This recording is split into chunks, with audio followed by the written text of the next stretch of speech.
Good evening, everyone, and welcome again to another edition of the Shooters Lounge podcast. I am Matt at PostUp323. Don't forget to like and subscribe, guys, to the YouTube channel, and also follow us on the artist formerly known as Twitter and Instagram at Shooters Lounge 3. As you can see, if you're watching on YouTube or if you're listening back to this podcast, there's only me here. It's just me. I don't know where the philosopher is, but we are going to carry on regardless. So it's just going to be me talking absolute nonsense to myself, and so we'll see how this goes, guys. It could last 10 minutes, it could last an hour, but we'll give it a go and see how it goes. So got a lot of talking points. It's, the second round has now ended and we're down to the final four teams, 2 in the East and 2 in the West. So we're going to go over the second round matchups and also preview the conference finals that will be starting tomorrow night. First up in the second round in the East, number 1 seed Boston Celtics against 4th seed Cleveland Cavaliers. Boston ended up coming out on top on that one, 4-1. This one really for me, I thought it was going to be a quick series. Cleveland did well to kind of come back in game 2. Classic Boston, just didn't come out for game 2, and Cleveland kind of shot very well in game 2. And it seems like it's how it's been for Boston the last few seasons, where they give up games that they probably shouldn't have done. They were very overmatched. Boston were overmatching Cleveland in this series. Cleveland didn't have Mitchell for, I think, two or three of the games. So it's an uphill struggle for Cleveland. And when Mitchell played, he played very well. I think he averaged nearly 32 a game when he played, but unfortunately he missed a few games as well due to injury. They didn't have Jared Allen either, which I think they missed him as well. Mitchell only played 3 games. So, but when he did play, he played very well. There was a couple of decent games for Evan Mobley, but for me, Cleveland is still the team where they've got to decide on Garland or Mitchell Mitchell. It's got to be one or the other. So that's something to keep an eye on. Already the rumours for Mitchell's already started, and the season isn't even over yet. So unfortunately, yes, for Cleveland, but not for a few other teams. But I think that I don't really know what their kind of thought process is. Are they keeping hold of the coach, Bickerstaff? I don't know if there's anybody out there really at the moment who could probably do maybe a better job. Do you give a younger guy a go, or do you give Bickerstaff another go? Does Mitchell want to stay? I think that's the overwhelming feeling for them. Does he actually want to stay? I think he's got another year, and then he's got a player option. So you've got to figure that out, because if he wants to leave, then maybe you might try and move on, or they might try and move on from Garland and give Mitchell, and then trying to get maybe another star in. But Mobley didn't do himself any harm. I think for the series, he averaged 20 and 9.4 rebounds. So he definitely did himself some decent experience, decent reputation as well. But Boston, it was just a question of when. I think really Tatum, Brown, obviously being their usual selves. Porzingis didn't play in this series, but we'll see what happens with that one. Going forward, I think they're going to need Porzingis. But Boston kind of it was just a question of when, not if. I think it was a tough ask for Cleveland to come out this series. So Boston on to the next one, where they will meet. Moving on to the next is they're going to meet the Indiana Pacers, as the Pacers won Game 7, one of the 2 Game 7s last night. They come out the series 4-3. Yeah, game 7 last night. Thoughts on this one? This one was a war, really. And Indiana come out game 7 and just shot unbelievably well. And I think fair play to them. They play with an upbeat tempo. But obviously things slow down in the playoffs and you need to execute. And I think the last couple of games, especially, Halliburton definitely executed a lot better and showing that he is the leader of the team and things are going to go through him, and Indiana are only going to go. Sometimes you need a bit of luck. They faced a Bucks team with no Giannis, and now they've come up against this Knicks team where Tibbs is just trying to defy the laws of physics, really, overplaying ridiculous minutes, man. Everybody knew. I think we all knew. I thought at some point it's going to come to a head, and I think the Knicks just ran out of steam, unfortunately. But credit to Indiana, you can only beat who's in front of you. So they got the job done. To go into Madison Square Garden for a game 7, it's definitely an intimidating atmosphere. It's one of the best crowds, like we've said on previous shows. A New York Knicks crowd, Madison Square Garden, there's nothing like a playoff game. So, and they quieted them first half. By half time, the Knicks fans were just stunned. I think that they just couldn't believe what was happening. Pacers were just hitting everything pretty much. Ridiculous shooting, which some teams can do. And when it's a game 7, if you catch fire at the right time, it's the season's over. Halliburton finished with 26, 6 assists, 20 from Nembhard and Miles Turner 17, Siakam 20, Naismith 19, McConnell coming off the bench with 12. So everybody contributed. It was an all-round effort from them guys. Just trying to see what they were 54% from 3, 13 of 24. They shot 67% from the field. I mean, that's hard to compete against, but credit to him. But looking from the Knicks side, it's the minutes that these guys were playing was just ridiculous to me. I don't. We've seen this from Tibbs previously. It's a thing that. He is renowned for all the minutes he played, Jimmy Butler and Luol Deng in those Chicago days. This is what he does, and you can't expect guys to play 45 minutes a night every couple of days and expect them. And I think they just ran out of bodies in the end. OG Anunoby tried to give it a go. He hasn't played in the last few games, and you could tell he wasn't right. He couldn't. He had a job get up and down the court. He had a job to run. He couldn't run full speed. He had a couple of shots at the start of the game, which was, got things going. But he was definitely not right. And I questioned at some point, like somebody's got to say to him, "It's a no-go, mate." Whether he's, I don't know, has he waived?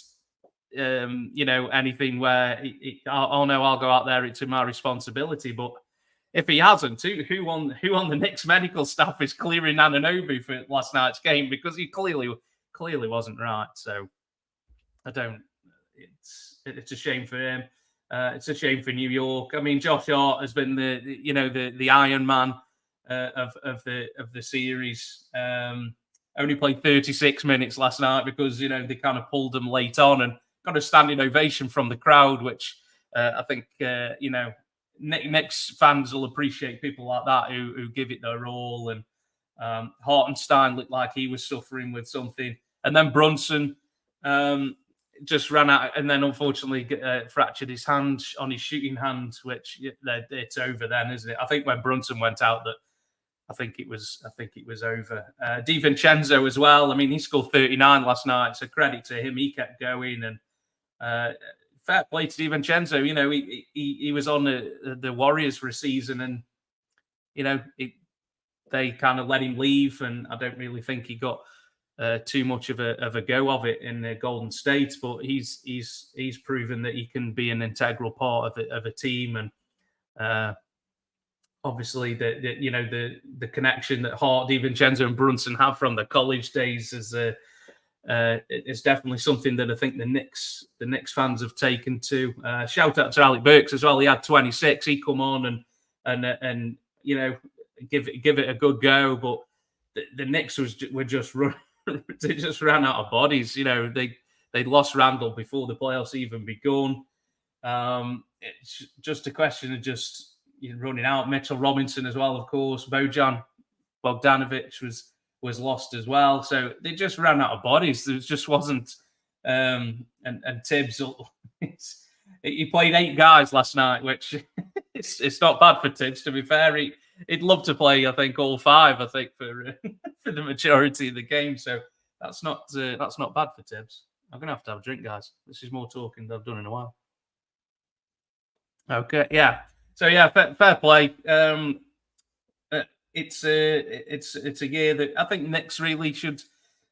They'll look, what might have been, and if we'd have kept injuries free, then we'd have had a real shout with other teams suffering from injuries. I think sometimes your best ability is your availability, and I think the Pacers have managed to keep relatively healthy. They've lost Mathurin, so but other than that, they've stayed pretty much pretty healthy. So sometimes you need that bit of luck, and now they're going to be now they're moving forward and they're going through to the conference finals when they'll take on the Celtics. But moving to the West, second round. So we got first number 1 seed OKC Thunder against 5 seed Dallas Mavericks. The Mavs coming through. There's 4-2. This was a real interesting series, real tight series. I think I saw the total points were pretty much dead even if you add them all up over the 6 games. So it was a bit of back and forth. There was a young Thunder team, obviously, with Shea, who's had a terrific year, who I thought was MVP personally. And Luka, obviously, on the Mavs with Kyrie. Luka suffering looks like he's dealing with an ongoing knee issue. I think they've said that if it was the regular season, he'd be out at least a couple of weeks. So, but it's the playoffs, and you've got to deal with it. But I think Game 6 he looked a lot better. It was a tight game. Game 6 was a tight game. And sometimes it comes down to a couple of calls. And unfortunately, I think throughout the series, OKC really missed. They kind of lacked another big man, which Chet was trying to outmuscle them, PJ Washington and Gafford. And I think he's had a welcome to the NBA playoffs moment kind of thing. So. Dallas made those trades at the trade deadline, for PJ Washington and Gafford, and I think it's really worked for them. Obviously, they got Lively as well, which he's a rookie, and he's shown that he hasn't shied away from the big moments as well. So they've improved defensively as well since those guys have been there. I think they're up there in terms of defensive efficiency. So them guys have just had enough. I think the rebounding was a big factor in this series. And PJ Washington, never really not been in many big games in the NBA because unfortunately he's been in Charlotte that long. So he only scored 9 points in game 6, but he hit them clutch 3 throws at the end. And shout out to Derrick Jones Jr. He's kind of found himself a home where he was a bit of a journeyman. He was always kind of these guy who was in the highlights, dunking, won the dunk contest and things. But he's really looks like he's really found a home there, and he's kind of turned himself into one of these corner 3-point shooters. And and his defense as well has been really good as well. And I think that's been the difference this year with this Dallas team is Luka's actually brought into the defensive side as well, because I think we've I think everybody's mentioned, haven't they, over the last few years that Luka's only playing one side of the ball, and I think on the other side he's a bit of a turnstile. So this year he looks like he's really made an effort, and he's made some really key defensive stops in this series. I think he had a block on Shea in one game, so fair play to him. So it's if you buy in on both ends, then good things will tend to happen. So I mean, Luka for this series, his averages are just they're up there with the best. He's averaging like 25 a game, 10 assists, 10 rebounds. It's the numbers just speak for themselves, don't they? It's nearly 25 a game, 8.7 assists, 10.5 rebounds. I mean, it's Kyrie's stats don't really jump out. He's averaging 15 a game for the series, 6 assists. But at any point, Kyrie can just take over a game and just completely take over himself. So he's always, and him defensively as well, really brought in the whole team. Just seems like they've really bought in defensively, and they've got guys on the bench who they can bring on, and they're all kind of contributing well. That starting five is looking pretty good right now. So, but yeah, OKC they might look at what might have been this season, where if they'd have made a deal at the trade deadline like Dallas did, then it might be them going through. Why weren't they looking at somebody like Gafford and bringing him in? He'd have been a really nice piece to bring on. Josh Giddey just kind of got played out of their series. This wasn't the series for him. They were kind of daring him to shoot, and his minutes really reduced, averaging like 12 minutes a game or something like that. In the end, they just stopped starting him. He wasn't even in the starting lineup. So, I mean, Shea had a ridiculous series. His numbers like 32 a game, 8 rebounds, 7.3 assists. Jalen Williams, everybody's kind of raved about him during the regular season, how good he's going to be. He had some moments, but I think this was a reality check for him, and that he knows, I think, now what the standard that he needs to be going forward.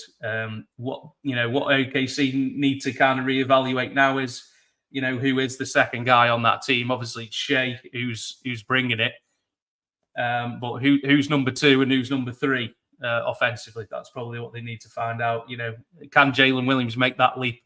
And Chet Holmgren will probably make another leap because this is his technically rookie year, but we'll see. We'll see how that goes. But Dallas, it was topsy turvy. There was some teams winning at home and then stealing games away from home and things. So Dallas stole game 2, didn't they? So it's and then OKC come back game 4 and it was all tied up, and then it's a best of 3, isn't it? So but yeah, OKC might look back on this and go, kind of what if, because but they've had a hell of a season, and finished number 1 seed, coach of the year, Dag now. So great year for them, and hopefully for them you're looking to push on and make it even further next season. But credit to Dallas that they've made it to the next round. So last in the second round matchups, this one was a real surprise, a real slog of a series. The champs, Denver Nuggets, number 2 seed against some would say surprising Minnesota Timberwolves at the 3rd seed, but Minnesota shot the world, went into Denver game 7 and sent the champs home packing. I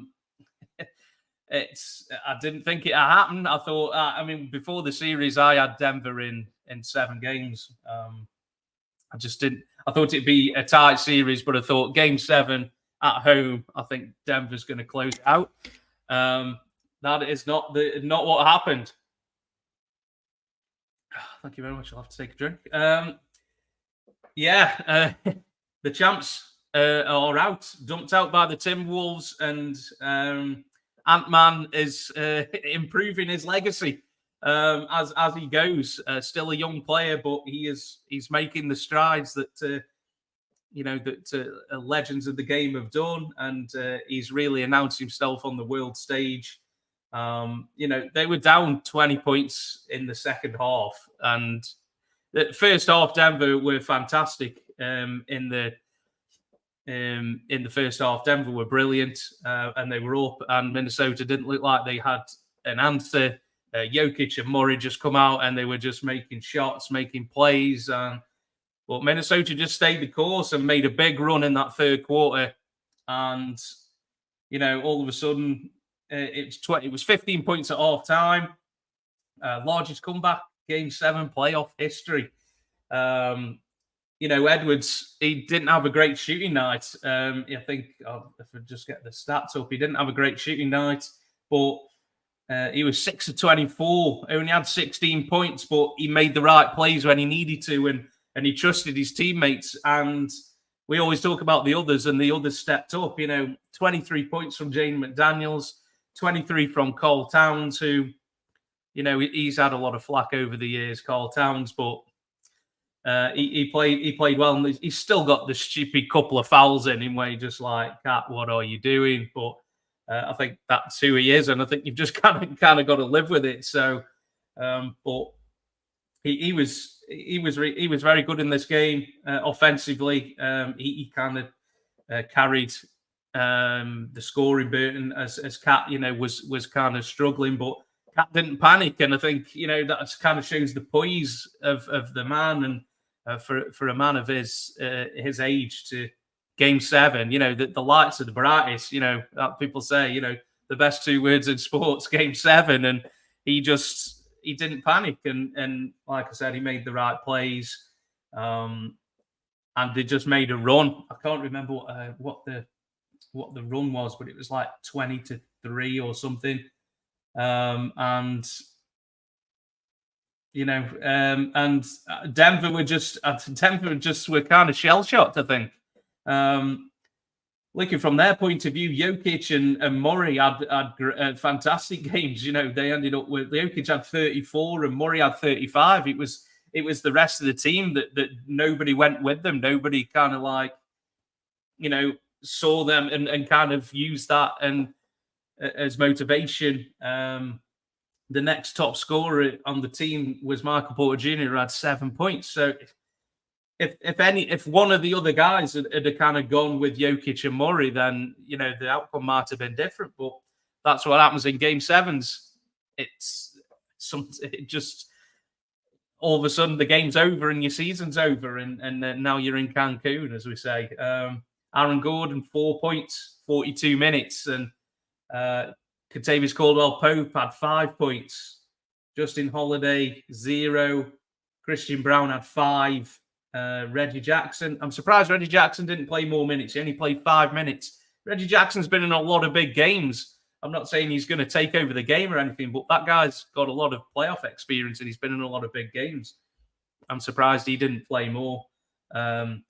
It's easy to say in hindsight, I suppose, but the champs. I thought Denver were going to make the finals again, man. I've got Boston and Denver as the finals.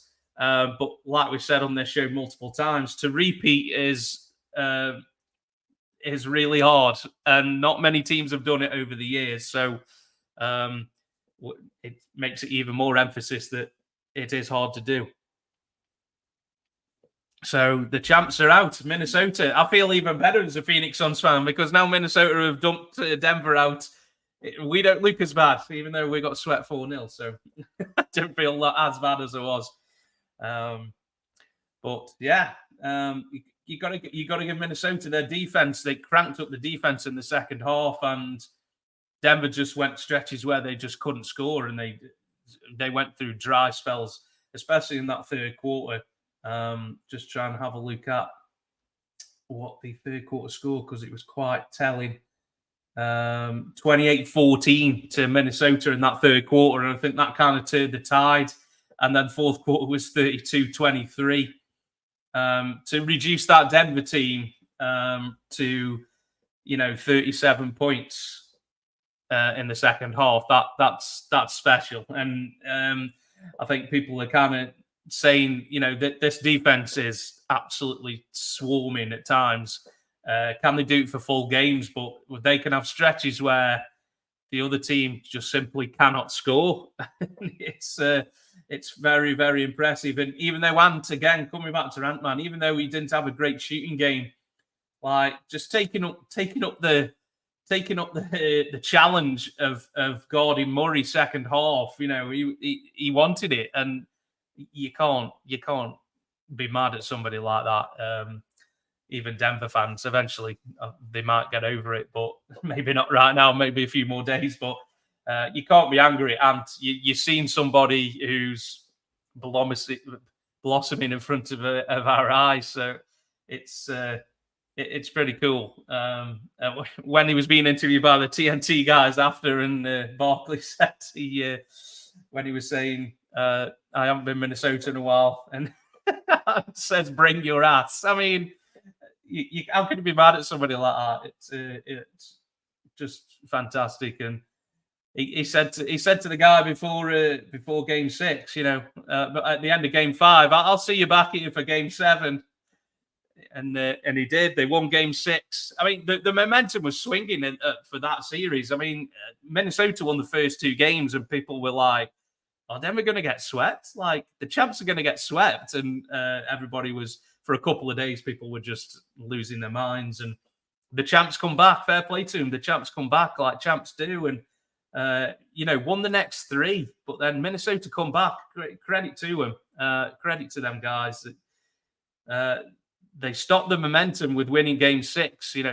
Forcing a Game 7 at home. The pressure was on, but Cat had a fantastic game for Game 6. Not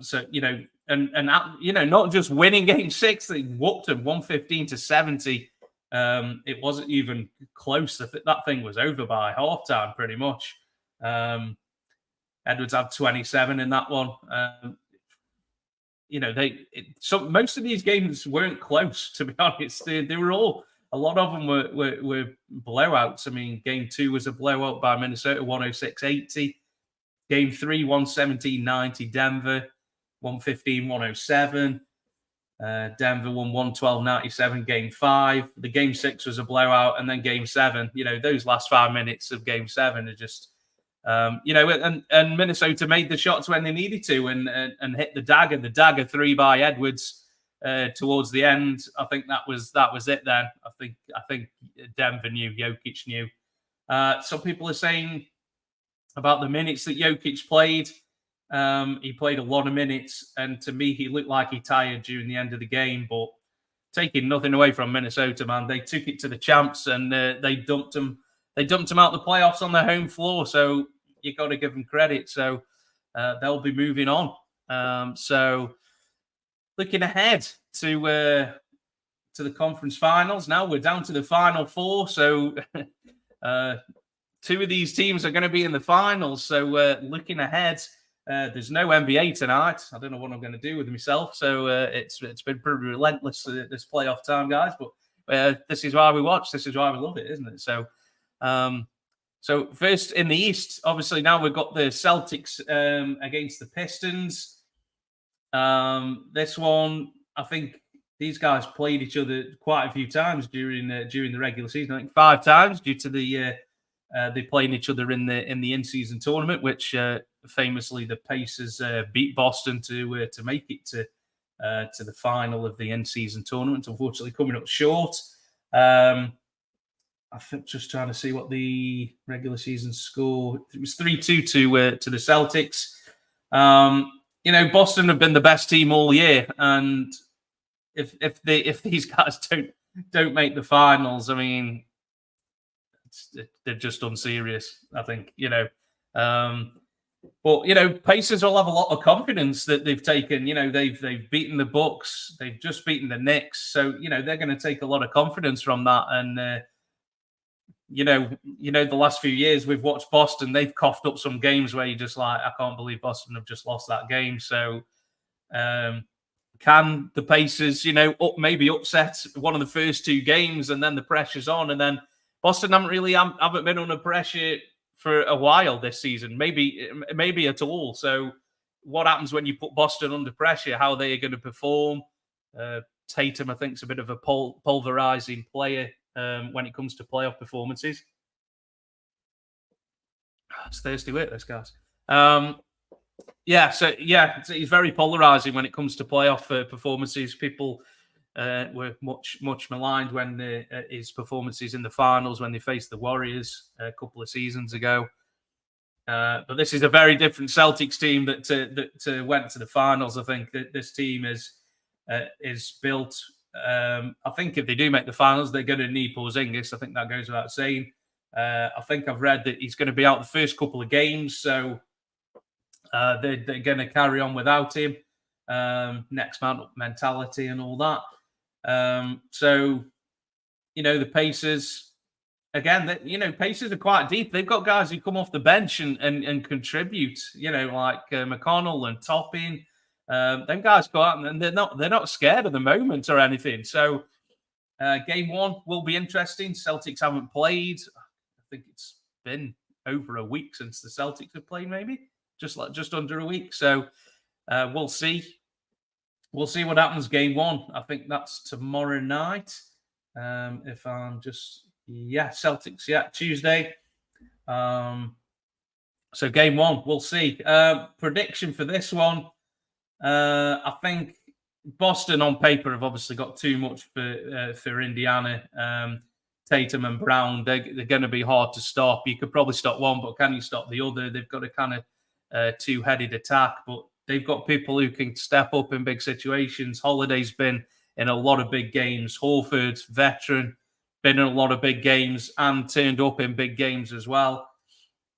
So we'll see what happens with that. If this wasn't Boston and it was this team on paper, I'd say it'd be Boston in 4. But we all well know that Boston they play with the food and they cough up games that they probably shouldn't. So I'm going to go 4-2 to Boston on this one. I've got Boston making the finals. But I don't think the Pacers are going to make it easy for them. They pick people up full court. They make it really hard for you to get into your offense.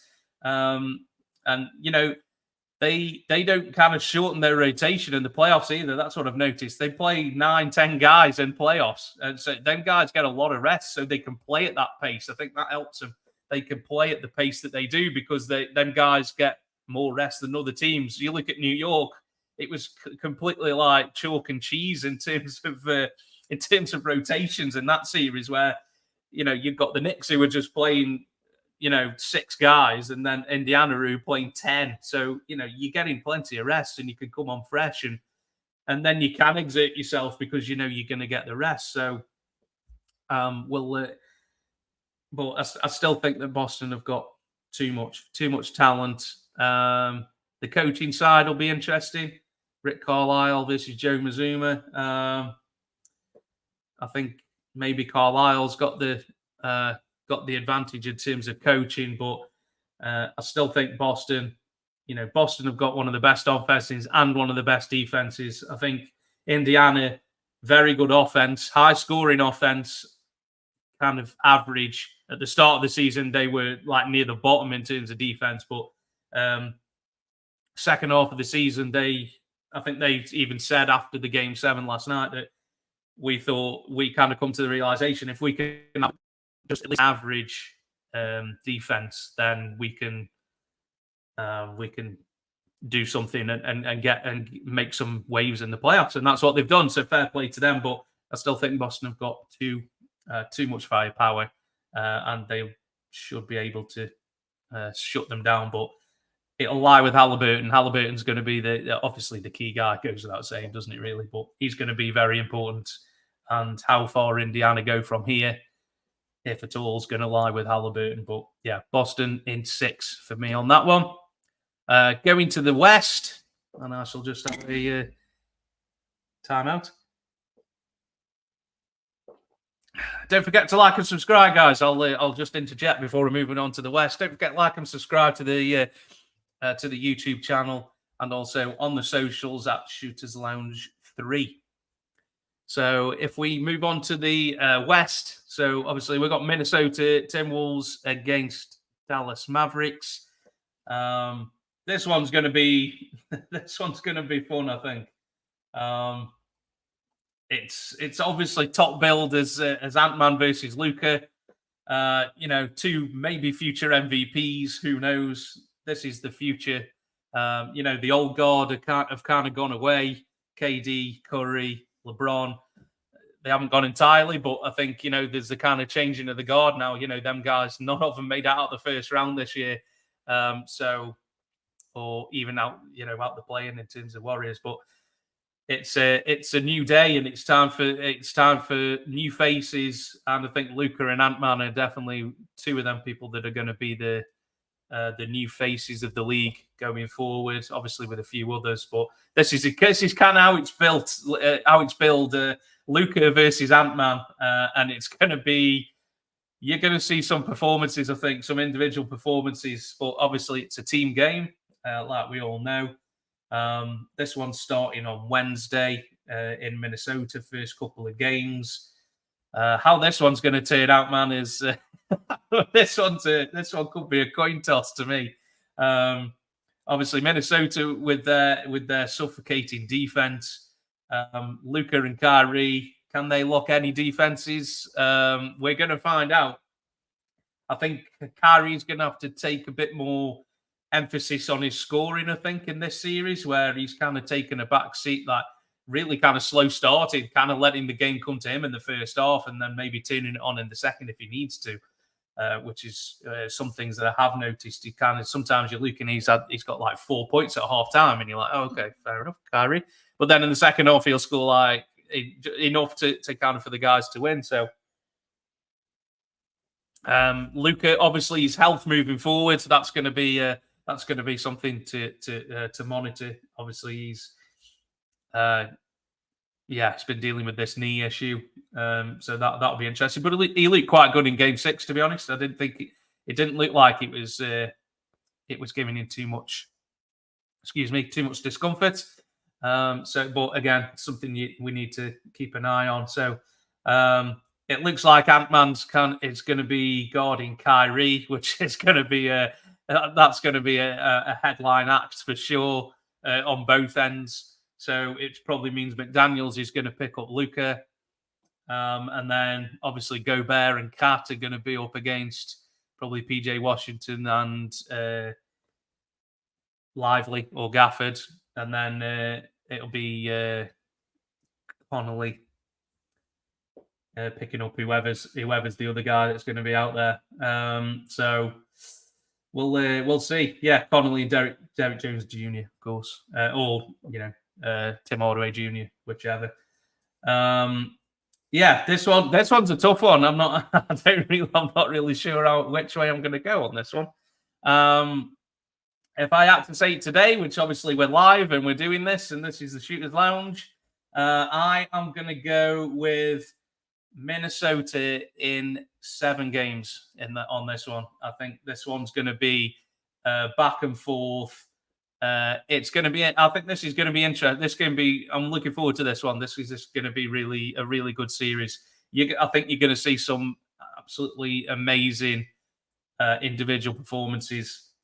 Whether them turns into wins on those days, but I think you're going to see something pretty special. And even though Minnesota swept the Suns in the first round, I do actually enjoy watching them play. And Ant-Man's he's just box office at the moment. And Luka is an amazing player, but I just can't do with the moaning with Luka. He's literally bitching to the refs every time.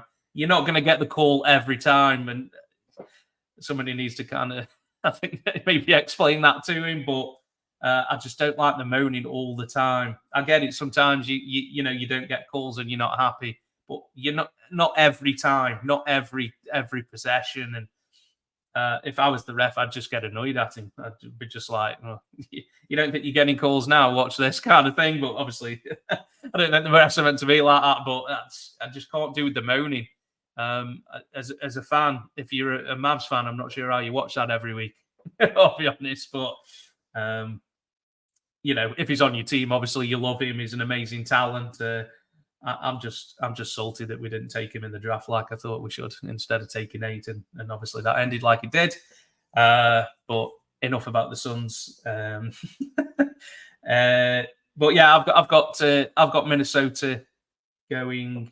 It's going to go all the way, and a Game 7 to make the finals will be an event, and that'll be definite box office. But yeah, I've got Minnesota. I think the defense is going to be a real factor, and I think with Dallas having such a rebounding advantage over OKC in the last round, they're not going to get that. I'll get against this Minnesota team, because Minnesota have got so many big guys who they can get out there and things, so they're not going to have that advantage.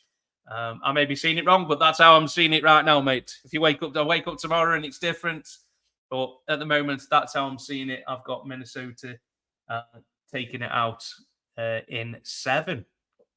So apart from that, guys, that's pretty much it. So obviously not on as long as we usually are, but when you're talking on your own, it doesn't take as long. So that's pretty much all we've got time for. But thanks a lot for tuning in.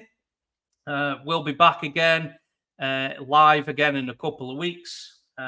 We may be dropping another UK Fans podcast on Monday morning, so stay tuned for that. Watch out for the socials, guys. I'll let everybody know what's happening. You'll be able to listen back to this podcast later on this evening. Again, I'll put it out on the socials, that it'll be available on Spotify, Apple, and wherever you get your podcasts. Or you can rewatch me just sitting on my own, babbling on about the NBA playoffs on our YouTube channel, which don't forget to like and subscribe, guys. So that's it then, guys, this time. So thanks a lot for tuning in or listening, and we will be back again very soon. Cheers, guys. Take care.